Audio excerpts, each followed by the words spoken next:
Welcome everybody. Thank you so much for joining us for this webinar today. We're going to be talking about what we think are two absolutely fascinating topics.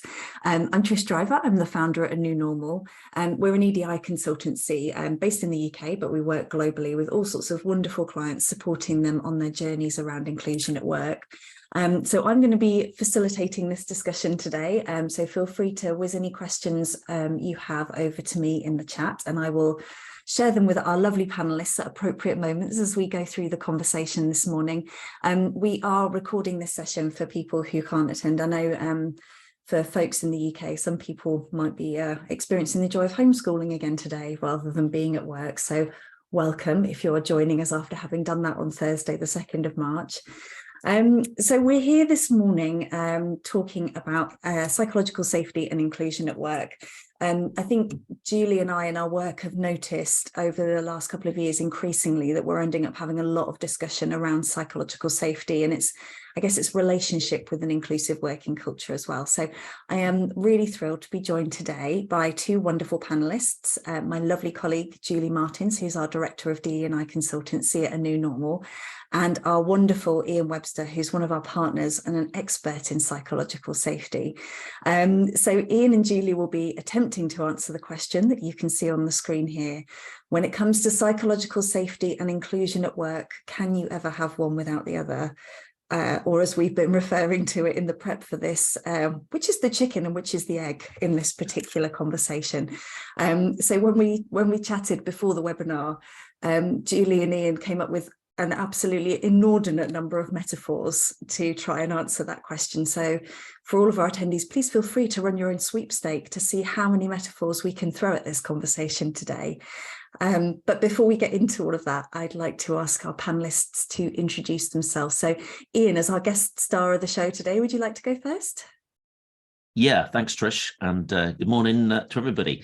So I'm Ian Webster. I work in this sort of space, looking at psychological safety from a performance point of view. We'll get a little bit more into that as we go along. My background, actually, originally, I started out in finance. So my dirty secret is I'm a chartered accountant originally. But through that, I progressed into kind of management consultancy, looking at performance and process.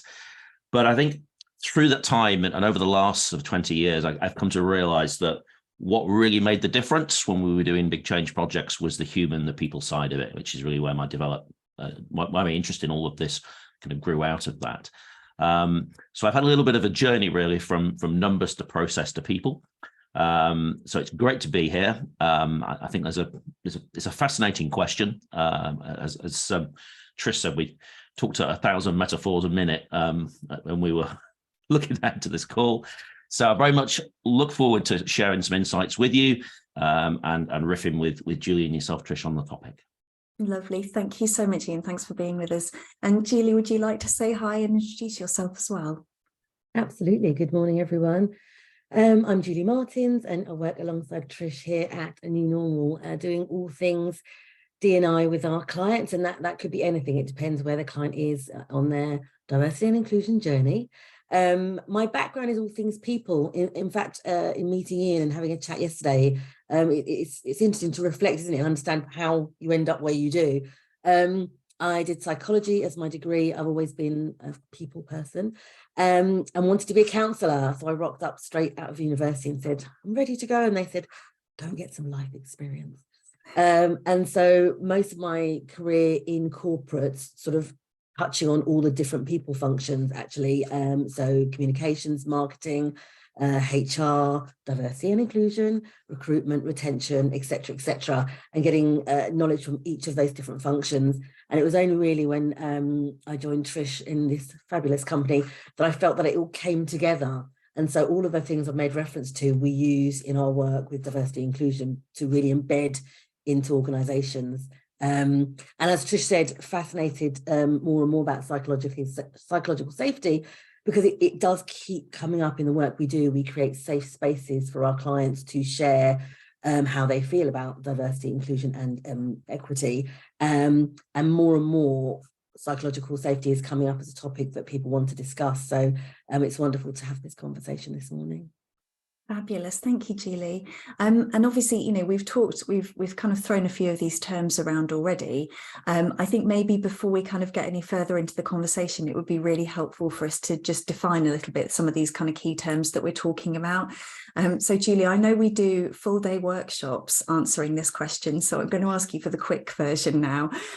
Could you give us your kind of quick potted history of how we would define ED&I when we're talking about it in this kind of conversation?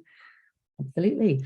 So the D, diversity, is literally the state of being different. And when we do spend a lot of time about this, talking about protected characteristics, the different laws in different countries. As Trish said, we work globally.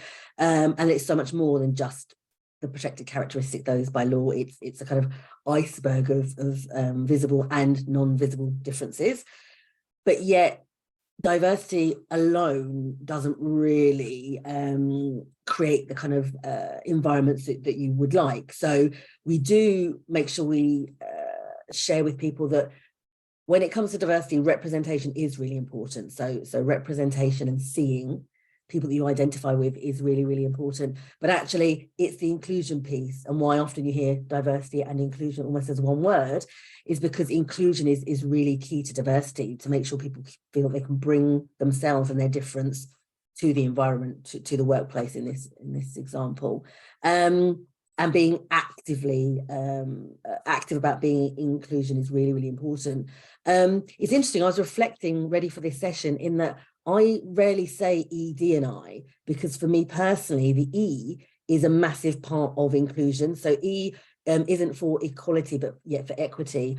So in the workshop, we spend a lot of time explaining that it's not just about treating people equally, because often that isn't actually the fair thing to do. It's equity. So making reasonable adjustments to ensure that people have equal opportunity or equal experience. But as I say, for me, that equality piece and equity piece is a big part of inclusion, as is psychological safety. So we will continue to delve into that a little bit more. Thank you so much, Julie. That was a great way of articulating it. And Ian, I know when we spoke the other day, you were saying everybody kind of feels like they know what psychological safety means. But I think, you know, just to make sure we're all talking about the same thing, it would be great if we can get your personal definition of what you see as being I guess, at the core of this concept. That would be really helpful. Yeah, I think the language is really important, Trish. So let me just share a couple of important points, I think, about psych safety and obviously define it for you. We define psych safety as a shared belief held by members of a team that it's okay to take risks, ask questions, speak up, challenge the status quo, or admit mistakes, without any fears of negative consequences. So it's a lot of words there.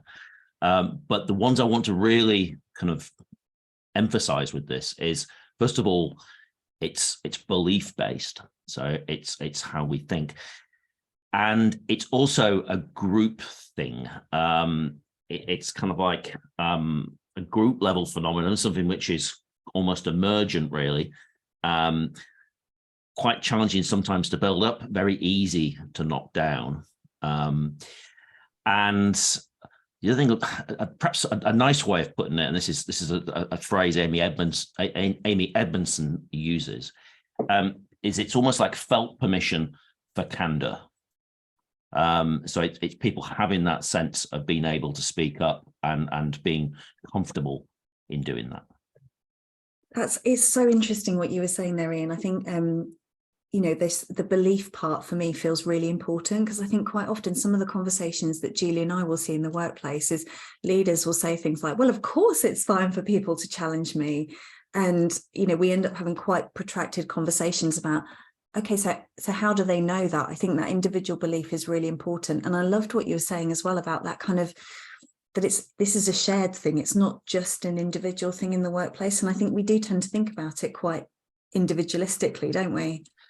Well, but by its very nature, yes, because obviously we experience it individually, which is why I think we sometimes fall into this trap of saying, "Well, I don't feel psychologically safe," but that's not really what we're talking about here. This is over time, people that work together in a group, in a team, will generally establish a level of psychological safety. Now, you will have differences where, extroverts will generally speak up more, and you'll always find people in groups who are more comfortable to speak up. But groups will establish a norm, and that norm is some kind of shared belief about how safe it is to speak up and be yourself around the workplace. Makes such a difference when people bring their whole selves and their personalities and their creativity to their work, as opposed to parking it somewhere, almost like, here's your first metaphor, almost like hanging in the way that you might check a coat into a nightclub on the way in. And now I'm going into work now, and I'll pick my personality up on the door on the way out. And that's what we're trying to avoid, obviously. Fabulous. Ian, I feel like I might need to get you to define the nightclub for me, because it's been a very, very long time since I had that kind of experience. But thank you. That was a really good example. And I guess, because clearly the three of us are very, very on board with why this stuff is so important, but maybe for people who are either kind of listening to this live or watching it back later, why should we care about the concept of psychological safety at work? Why is it so important? I think the first thing to say is, if psych safety isn't there, then the number one strategy that people adopt is silence. This goes back almost like to evolution, really, in terms of we have this profound sense of wanting to belong to a tribe. And if we feel as though we're going to speak up and it's not safe to do so, what we'll tend to do is be quiet and be silent about it, which means that's how toxic cultures start to grow, because and it's not necessarily something that it's easy for leaders to act on, because if it's silent and it's invisible, then it just becomes part of what it's like to work around here.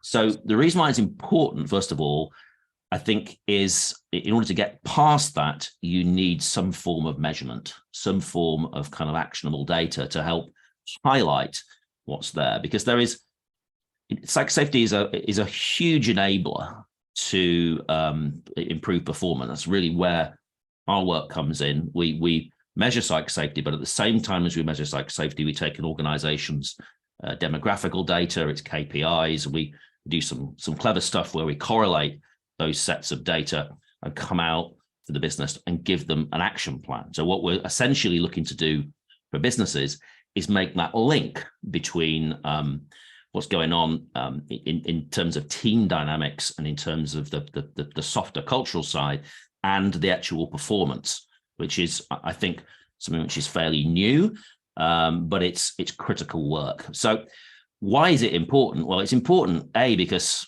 we want to create an inclusive, great place for everyone to come and do their best work, and B, it makes great business sense. And we want to get past this situation where leaders talk about people are our most important asset.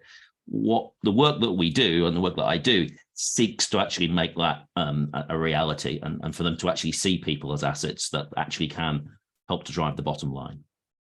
Thank you. And it's so fascinating. I was just thinking while you were talking about that, when we're having these conversations with our clients, we're always talking about, you need to make this as important as the bottom line of the organization. And quite often what stops that is this feeling that when it comes to inclusion or psychological safety, if we're trying to measure it, we're trying to measure something that feels quite ephemeral. So I think I've just seen a question pop in about how we do that measurement piece. So maybe we can come back to that at the end. Because I think that's a really interesting piece to come back to. For sure, yes. I think there is both a quantitative measurement, data-led thing, and a qualitative thing, almost like an art and a science to this. And I think when you put the two together, that's when you can have some quite powerful, as I say, actionable data and things that businesses can actually act on and sort of take meaningful action, as it were. Yeah, absolutely. And I think, Julie, this is kind of, again, we spend a lot of time talking to clients about this, why should we care about creating inclusive environments at work? And I think Ian's touched on a couple of things, but, what would you add from your perspective about why we should all collectively care about this? It's interesting listening to Ian. It was almost exactly the same checklist, but maybe just in a slightly different order, or slightly, as you say, the words might be very slightly different. First and foremost, when we talk to clients, of course, it is the right thing to do to create, an inclusive culture where people can feel comfortable and be themselves, and all the stuff that comes with that, people's well-being and all of that. So it is the right thing to do. But in terms of from a business perspective, when people can be their authentic selves. And I'll pause for a second because it was interesting, your analogy about the nightclub. We often hear that, bring your whole self to work. And I guess there is a caveat in that people kind of bring their whole work self to work, because we appreciate people have hobbies and things. And I just want to clarify that, because some people are like, well, I'll bring my disco self to work. So, but bringing as much of yourself to work, as you said, Ian, is really important in terms of creativity, productivity, retention.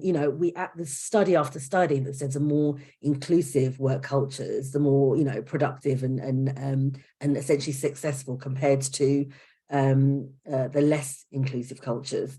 And I was also thinking about what Ian said about that data. We often ask our clients kind of for the qualitative data, but then we'll also go away and get kind of that's the wrong way around, isn't it? Quantitative and qualitative, and speak to people and say, you're giving us the answers. We're talking to you and you're giving us the answers to what will help the organization really thrive, people to thrive, and the company to kind of be even more productive. And we say, well, has anyone asked you this before? And 9 times out of 10, that's where that psychological safety conversation we're having. It's so interesting hearing you, because the information is there, but people are not comfortable to share, as you said at the beginning, to voice their opinion, to maybe say something that goes against the status quo. But if you can create that environment where people feel comfortable and safe to do so, the key to lots of things and unblockers in organizations are there with the employees. They're just kind of afraid to share those opinions. Thanks. I think that's really interesting. That kind of leads on to, I guess, what I wanted to ask you both about next, but maybe Julie, because you were kind of touching on that already. I think it's really interesting to just maybe give some examples of some of the things that we've seen in the work that we've all done in this space. So, you talked there, Julie, about organizations having maybe some quantitative data from their people and not being able to get to the core of what's really going on.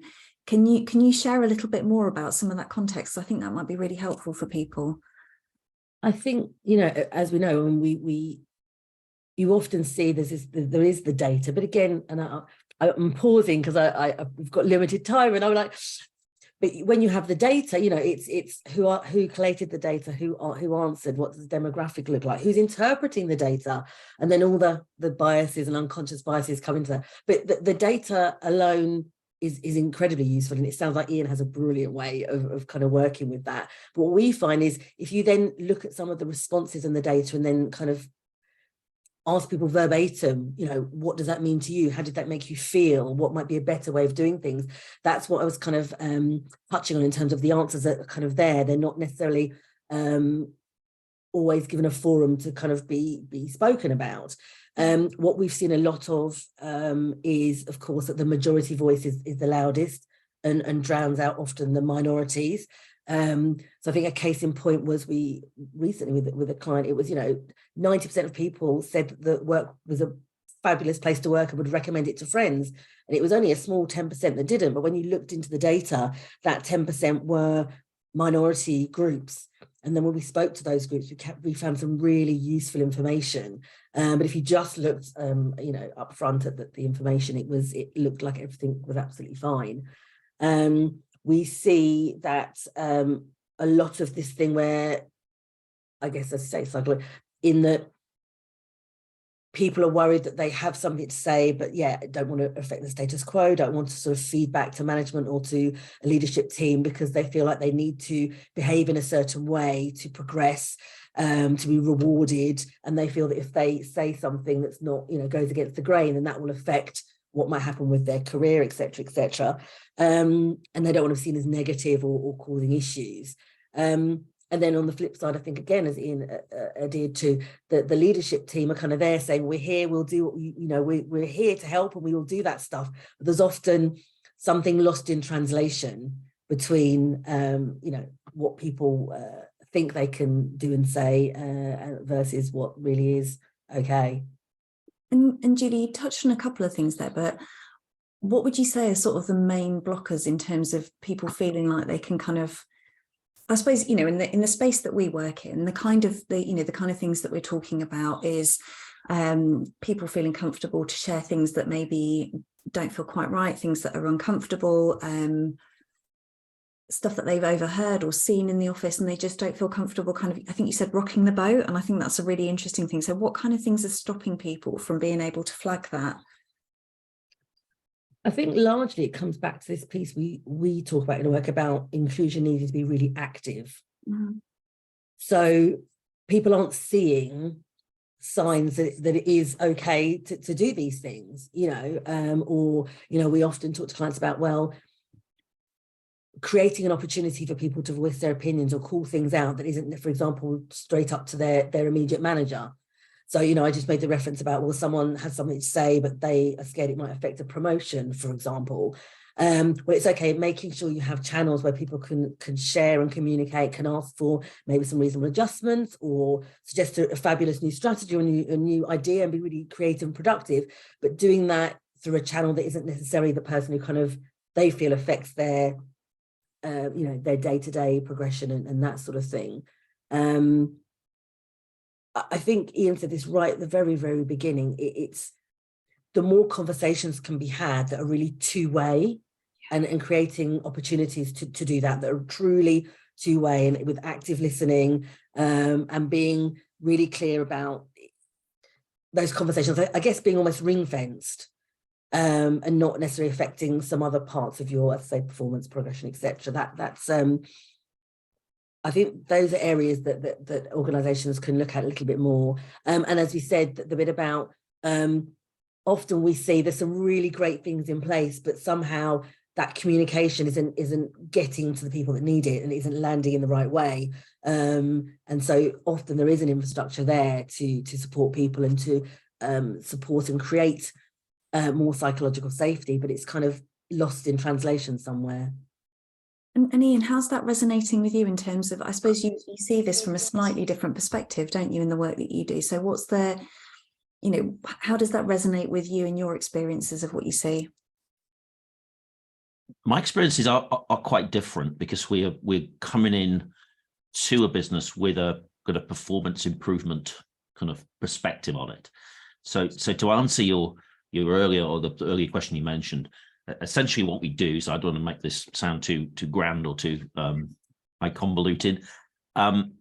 We measure psych safety. We look at 5 main areas. We can talk about how we break that down. We ask an organization to supply their demographical data and what's important to them. So let's say we're working with a retailer. They might be interested in things like sales per square foot. That retailer might have 100 stores. We then go out, do the survey, put the data in.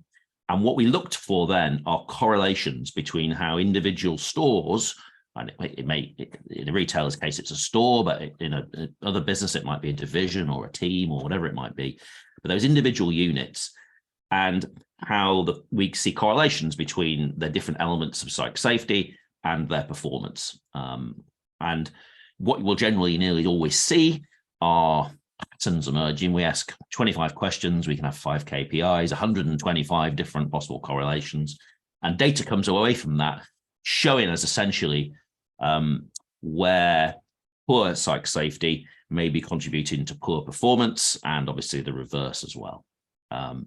So my experience of this space is of unearthing these things. Businesses it's very rare. The company survey, if you have poor psych safety, people won't answer the survey, or they won't answer the survey in an honest way. So we're unearthing data that probably hasn't been seen by the exec team before. And there'll be generally a lot of shock when they suddenly see everything from how some of this soft cultural stuff seems to be actually driving or not driving the bottom line. And also from an ED&I perspective, some quite shocking data sometimes when we slice and dice it by sex and age and all different sort of perspectives. You'll see as well in that will also sometimes correlate very strongly with psych safety. That's so interesting. I think that's one of the things that I think we notice time and time again, isn't it, Julie? Like the real difference if you look at comparing different groups' experiences. But I know when you were talking about, if organizations are doing kind of company engagement surveys, what we tend to hear is if this stuff is being run internally and you don't have really strong psychological safety running through the whole organization, then you're not going to get useful data out of it at all. So I think it's fascinating to hear your experience kind of echoing that as well. Yes, it very much does. And this matters in so many different ways. You asked me initially about what do we see in our work. Let me share one interesting area for this, which is very topical at the moment, which is hybrid and the return to work. Managers have been asked now to, I see them very much as a meat in the sandwich between the individuals who have gone away and had their work patterns change, often in ways which are much better for them, versus the organization that, organizations responded in a whole variety of ways, from 3-line whips to get straight back into the office and return to business as usual, right through to kind of like almost move into a fully remote model. But more often than not, the middle managers have been left to kind of like figure all this out. And suddenly we're having to have conversations with their employees where we've changed that boundary between business and personal life. And we talked about the cloakroom coming in, but in order to make informed decisions about how to roster people and when a team should be in, we're getting into things like childcare or people's attitude to COVID. Now, you can't have those conversations without psych safety. It's very, very difficult. So it just, what's happened there has just heightened really the need, and it's also more difficult to do it remotely as well. So there's a real amplifying effect that's gone on from that. And I have a lot of sympathy for the middle managers, because often you get these decisions taken from on high, but the people in the middle the interesting thing about this change for me is that it's not like we're talking about a hypothetical change. We're talking about a change that's been proven. People can actually have worked and done some of their best work from home. So it's a really tricky situation to be in. I think that's so interesting, that dynamic between senior leadership and line managers and employees. And it's obviously that, it's quite a traditional kind of setup, but I think there is something very different in those relationships. I don't know, Julie, if there's anything that you wanted to kind of add to that in terms of some of the things that you've observed around either inclusion or safety, around that kind of leadership versus managers versus employees. Anything interesting to add there? I was just thinking about some of our recent examples, and again, Ian just touched on this. Often you have the leadership making decisions and it just kind of having to be filtered down. And as you say, the managers having to implement that. And more often we're saying, well, have you asked your people? And I think what happens is, and actually this isn't even in the work situation, is it? It's in life. Some people don't ask the questions because they're worried about what the answer might be or having to kind of deliver on that answer. But I think for me, with psychological safety, if you're not asking people the questions, then you're not getting the psychological safety. It has to feel like it's, as I say, kind of two-way thing. And there are ways of creating environments, inclusive cultures where you can ask, but you can also be really clear that we might not be able to deliver on everything that everybody says, but we will ask and we will listen and we will try. And I think what we've seen that working really well, as you say, in the last couple of years, not just with the return, back to the workplace, but lots of other things where ask the people what you think, management or leadership team sitting around, well, there's the pros and the cons, and we don't know, and this, that, and the others. Ask your people. And it is very difficult, of course, to please everybody all of the time. And that's where absolutely we would also encourage And I think it's happening less and less. Those whatever you want to call them, one-to-ones, not in terms of, keep mentioning performance, not in terms of performance and all that stuff, but one-to-ones with your people, or whatever word you want to call it, where you kind of find out what isn't working for them in the workplace. And yes, Ian, that's started to include more and more about your real personal life, childcare issues, etc., etc. But it can be, well, not can be, it is really valuable for the individual to feel they're listened to. Again, we've had sessions where people say, oh, it's like therapy, we're just so glad you asked. And we're like, we can't actually do anything about it. We're literally just listening to you in the work context. And these often very small reasonable adjustments, I think we see more and more and more of them because of the last few years, where it might be about the work environment and having the lighting or the heating slightly different, or allowing someone to move their desks. It might be flexible working, but it doesn't mean that no one ever comes to the office. It might literally be, a kind of staggered start in the morning between 8 and 9 or something, can make a massive difference to people. And we, we do love working in this space. We absolutely see more and more and more of that. And that, like I said before, I think that all helps with this psychological safety, because it's something about being seen and being heard and being listened to in all senses, which means that people then feel more comfortable to be seen and heard and listened to in other areas of the working life or working environment. That's really helpful. I'm hoping that's helpful to one of our lovely participants who said that they are literally, there's an ongoing debate in their team about presence in the office. So hopefully some of that was quite helpful for them. Thank you both for that. I think it's so interesting, as you say, this whole kind of hybrid working is it's almost like a case study in some of these concepts that we're talking about in terms of the way that they play out. I wonder if, kind of thinking about the fact that some of these debates are literally live and ongoing right now. I know, when we talked about this as a 3, when we were preparing for this webinar, we all very strongly could recollect times when we've not felt like we've had that psychological safety at work. And I think most people who are listening to this will be able to really kind of tap into that sort of slightly doomy feeling that you get when either you don't feel like you belong, you don't feel like you have the safety to speak up. But I guess what I'd be interested to hear from both of you is, what do you feel like you see in organisations when they start really getting this right? And Ian, if you wanted to start with that.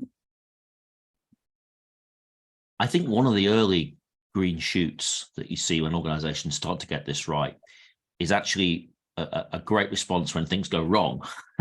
So it's about when something happens which might be labelled a mistake, or doesn't meet someone's expectations, that the manager and the individuals involved treat it as a learning moment. I always talk about the metaphor of almost like in-game coaching. Don't wait until the annual appraisal, X months later, or to bring something up. Seize the moment. For me, this is working with tension. When something like that happens, there are really 2 things you can do as a manager in that situation. The default response to most organizations is to kick it into the long grass, probably to ignore it, or even worse, call the person out and give strong adverse feedback. If you treat it as a learning moment, that energy actually can be, wrapped up in that tension, can be used usefully. One of the things that really builds great cultures is when that tension arises and we deal with it well.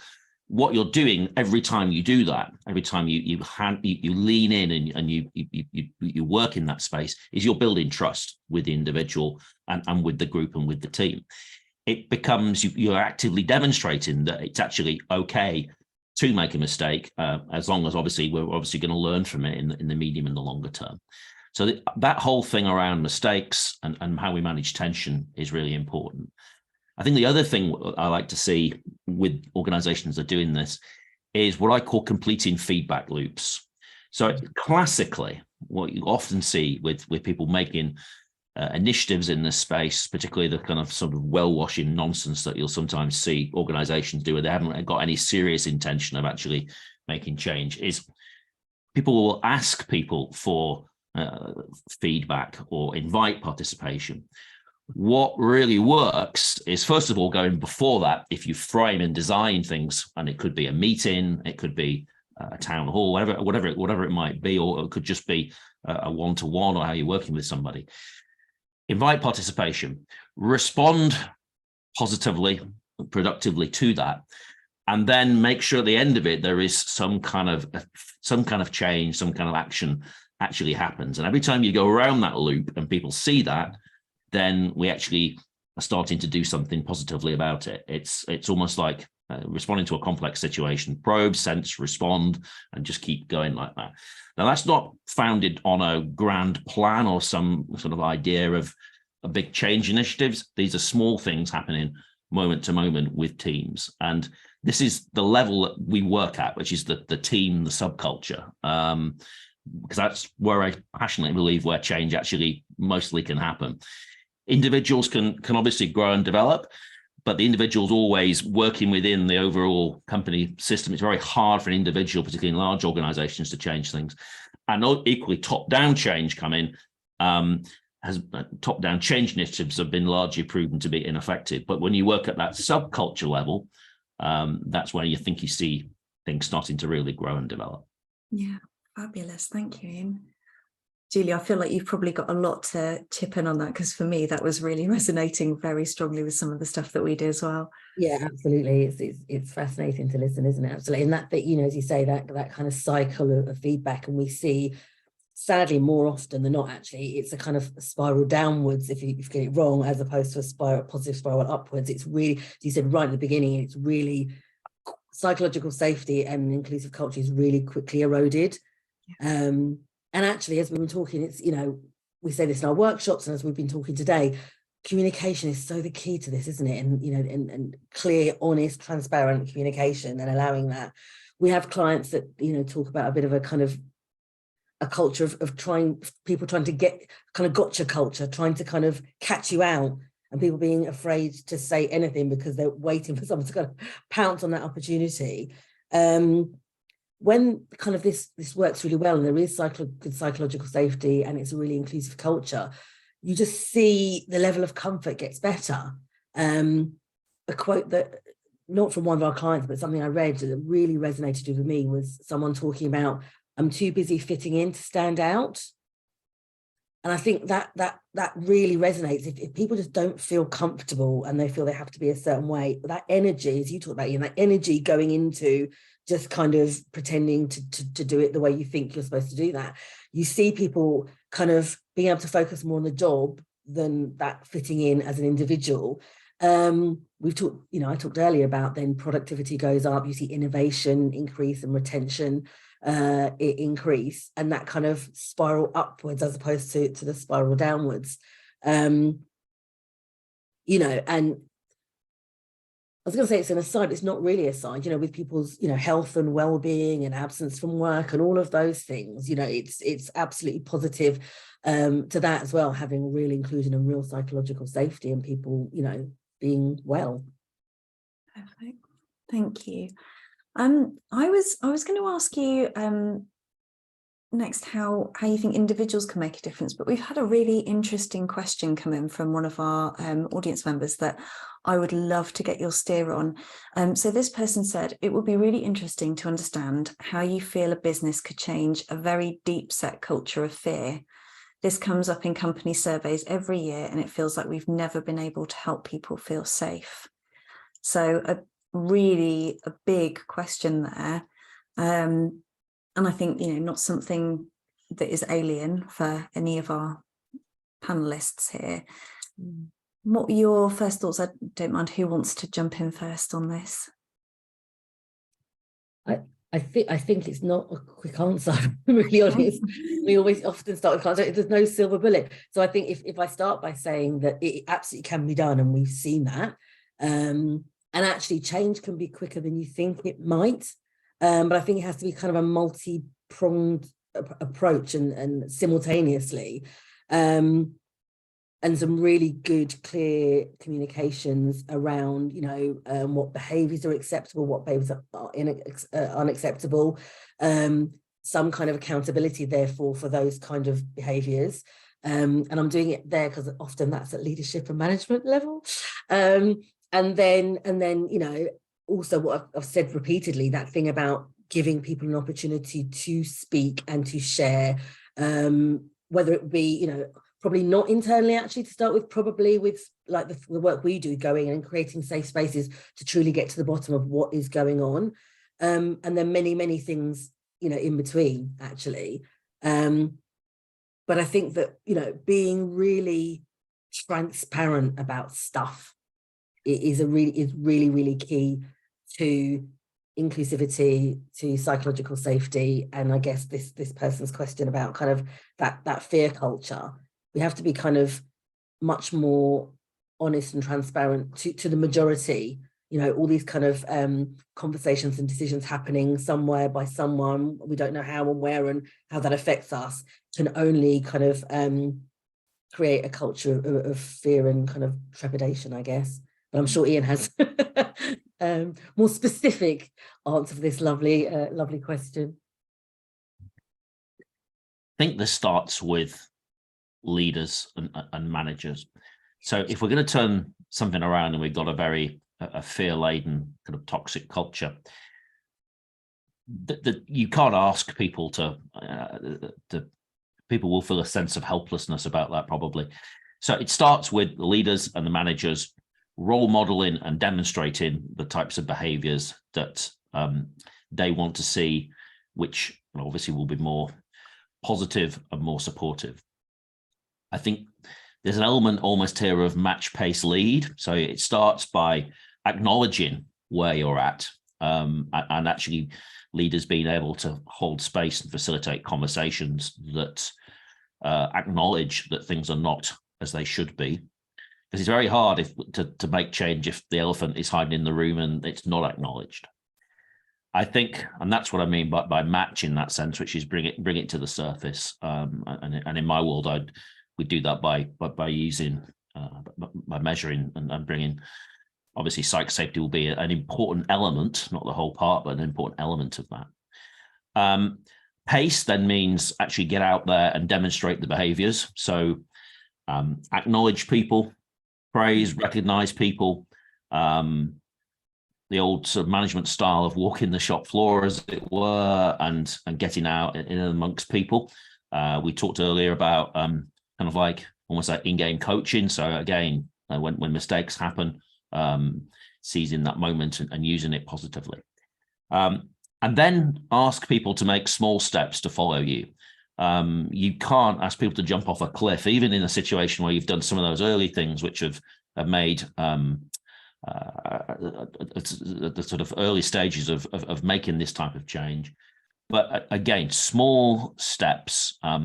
Run. I like to talk about running small experiments almost. And the key of an experiment is to frame, and we might be running on a project, and we might be looking at trying something new out in the workplace. Just run it as an experiment.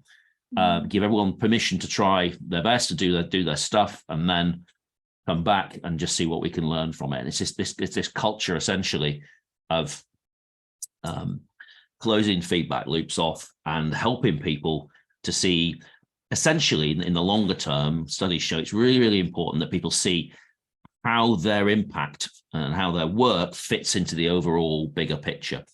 And a good manager can do that toggle between someone's being in the weeds and the detail of what someone's doing and how it fits into the jigsaw piece puzzle of how it fits into the overall organization. And when you can start to do that for people, then that infuses people with more meaning and more purpose in their work. With that also comes, as Julie said, actually structure and clarity and knowing what to do. So those would be my sort of 5 or 6 steps to sort of lead you out of that. But it starts, that number one step, you can't go anywhere without that. You've got to acknowledge what's going on. And that takes a brave leader to do that. Yeah, I think that's totally agree, Ian. I think that we have seen that more and more, as you say, it needs to start with the leadership, kind of acknowledging the culture. But yet, in order to do that, the leadership needs to be aware of the culture, and someone needs to tell them that that's what it feels like to be in the organization. So it's kind of guess that is where there's a chicken and egg. It's like, well, how do we get this leadership to kind of invest or acknowledge the problem if they essentially kind of are part of it and measure it? I'm biased, but that's my solution to it. Measure it, give them data, and actually show them how much money it's costing them. That tends to get executives' attention. Yeah. But yeah, there are a bunch of ways of doing that. Sometimes just simple, heartfelt storytelling. Yeah. I mean, there is a qualitative and a quantitative element to this. Yeah. It can be equally powerful as somebody showing the bottom line as well. Mm-hmm.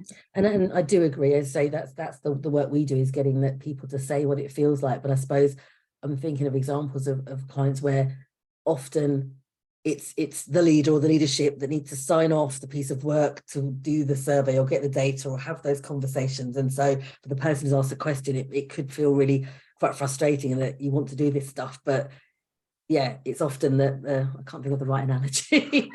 I haven't done very well on analogies at all today, have I? But yeah, it's one and the same person that needs to kind of okay the piece of work, but is also the person who perhaps might be part of the issue. So it can be tricky.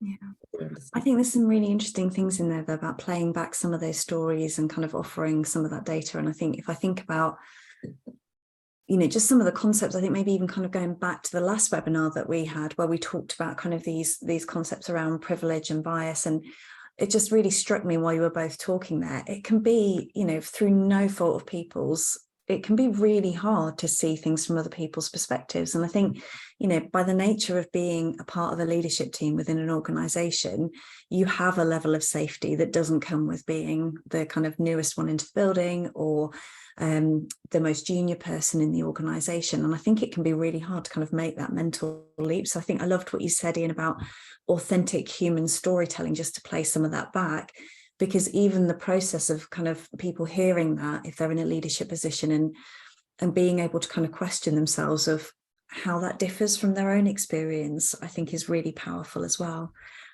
So I hope that's helped our question. That's an incredible question to ask, and we probably could have talked about it all day. But thank you, Ian and Julie, for that really good answer to that question. I think I'm just very mindful of our time, and we've got a couple more questions from our wonderful participants. But I just wanted to ask you, because I know that the kind of people who join these webinars and who listen to this stuff are people who are kind of really individually motivated to do something and to make a difference. So Julie, if you were talking to someone who was kind of an individual in an organization rather than somebody who was kind of sat at the leadership table, what kind of things might you say to them that they could do as good colleagues to, I suppose, influence how their colleagues experience their time at work? I think being as open as you can. We just talked there about human lived experience. I think being as open as you can to both share your perspective and your lived experiences, but also to be really open, eared, minded, hearted to hearing your colleagues' experiences and having some element of equality of voice around those sorts of things. And I know I've said it over and over again, but truly listening to each other. And then, we talk a lot with clients as well about being really good allies, being really proactive and visible and noisy allies, calling something out if you feel it's not okay, being really supportive to a colleague if you think, well, that probably wasn't great for them. I can see, through now I know their lived experience or their viewpoint, and being supportive and not just kind of thinking, well, I'm okay over here, but making sure as much as you can, you kind of step into the shoes of or support or hold the hand of someone who might not feel the same way. But I do think it's that the equality of voice and communication and conversation and sharing of experiences is key to a lot, particularly with regards to inclusion. So yeah, all of those things are great as an individual and a peer. Fabulous, thanks, Julie. And Ian, anything to add in terms of maybe things that people can do as individuals within an organisation that might make an impact on that group dynamic around safety? People often ask me at this sort of stage of webinars for a top tip. Yeah. I think one of the things that characterises groups most strongly is how they show up in meetings. It's always when you start working with a client, it's always interesting to be a fly on the wall and watch what's going on. Something you can make a change with straight away is something I call conversational turn taking, or as Julie's just said there, equality almost. And the idea of giving people broadly equal airtime and bandwidth by facilitating sessions in that way. There's a delicious tension with this between running efficient meetings, and I'm a big student of the kind of work of Elise Keith, Lucid Meetings, where they look at different meeting structures, because we waste so much time in meetings, and getting the structure right. But there's also the people side of it, which is sometimes you can run a very inefficient meeting in the sense that there's allowing everyone to talk, but you can actually build participation and that equality of turn taking. What is often interesting when you do that is initially you'll see people say their piece, and that's good. They'll have their contribution. And then as the group evolves, what you'll start to see is, rather than, I talk about the difference between bungalows and skyscrapers, people, rather than making an individual contribution, they'll then build on what other people are doing and saying, and then you start to see the group actually, these are moving essentially through levels of psych safety where people are starting to contribute and eventually challenge each other. So that evolution through a meeting as a leader and a facilitator, if you can guide your group through that over a series of weeks and months, that can make a massive difference to how they see themselves, because it is essentially, the meeting is probably the most obvious manifestation of a group or a team, and it's a great place to start. Wow, thank you. I'm just thinking about one of the conversations that we had during our prep session for this, where we were talking about kind of, the impact of psychological safety on diverse teams versus non-diverse teams. And I just feel like it's too beautiful a point to miss out on it. Ian, did you want to kind of just touch on it? Because I think you talked about some really interesting stuff when we were prepping for this. Well, I think what you have with diverse teams in terms of how they perform is what I call a high ceiling, so great potential, and also a low floor, so a bigger capacity for things to go wrong. If you have a team who have got a relatively undiverse, shall we say, that have got a kind of common backgrounds, they will generally have the advantage as they form and as they work together of having some fairly well-established beliefs and assumptions about how work's done. The problem is that they're very stuck, they're not very diverse, and so their performance level will generally, the performance bandwidth, as it were, will be fairly narrow, and actually over time, if they don't respond to the environment, what's going on, it will trend downwards. Diverse teams, on the other hand, have got the potential advantage of the wisdom of the crowd. They've got lots of diverse and different perspectives, but their challenge is that they don't have those kind of clear assumptions and ways of working, because they're all coming from very different backgrounds. And what's needed is the leadership, and obviously psych safety can play a big part in them being able to work together to establish a common language, establish how they're going to work together. And once they've done that and worked through that stuff, their performance levels will generally be higher in a diverse group. The challenge, though, is if you don't get that right early, you end up with the whole thing going wrong. And often particularly the people who are coming from different and more diverse backgrounds will struggle in that culture, particularly if someone's been supplanted into it. Yeah. So it's almost like high stakes, that stuff, I think, when you're working with more diverse teams. But there is great opportunity there, and psych safety, I think, is a key enabler. We talk about psych safety being the soil, not the seed. And if you have the soil there, they have a good fertilizer in, then the team can grow from its foundations. But if you don't have that there, it's very difficult to get a diverse team to work together in that way. Oh, thank you. And I think, for me, that kind of takes us into a lovely, neat loop back to your first point, Julie, around just having a bunch of diverse people, whilst, as Ian says, there's an enormous potential there. Without that inclusion piece, you're never going to achieve the potential of that diverse team. Yeah, exactly. And that's why I also looped the for me anyway, and the work we've done with clients over years, the equity piece as well. If you're sat in a room, if you're sat in a room and Joe Bloggs next to you has been given all these opportunity and is paid twice as much, do the same, and all that kind of stuff, then the dynamic in the room is off. So in terms of what you're saying and what you feel comfortable saying and how loud your voice is and all that stuff. So yeah, I think that, back to the very beginning about chicken and egg or whatever analogy we use, I think it's like symbiotic relationship. And I think for inclusion, you need, there's psychological safety, there's equity, and there's this proactive inclusion that really allow diversity to be at its best and for individuals to thrive, but as Ian just said, that the whole team or the whole group to be empowered and thrive and to kind of get to that ceiling, really. Fabulous, thank you. So I feel like maybe I shouldn't ask the question about whether we're in a chicken and egg situation with psychological safety or inclusion. I don't know that we've necessarily got to the bottom of that. But I do think a really fascinating conversation, and thank you both so much for all of your insights and your wisdom.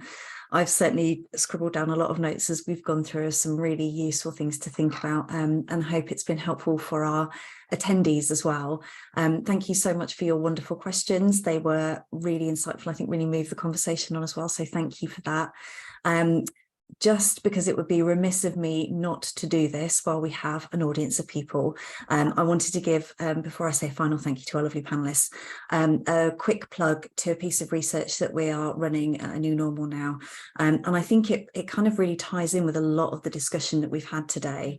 So that recognition that, the experiences that we have at work and in society will be very, very different depending on which particular demographic groups or which intersections of demographic groups we fall into. What we see time and time again is if people are part of groups who have traditionally less power in society, then we will probably have a less positive time of it in the workplace. And even though the voices of those people who are having a less good time need to be amplified, they tend to get drowned out at work. So we're running an independent piece of research where we want to hear from as many different people as possible to get your perspectives on your experiences at work. And the output of that will be, we hope, a really clear, loud voice and call to action for organisations to make a difference. So we are sharing it everywhere in all of our social channels, but we will also obviously kind of include it in any follow-up from this session as well. So all that remains is for me to say an enormous thank you to our wonderful panelists, Julie and Ian. Thank you so, so much. To our lovely participants for all of your brilliant and insightful questions, and to wish you all a good rest of your day. Thank you all so much.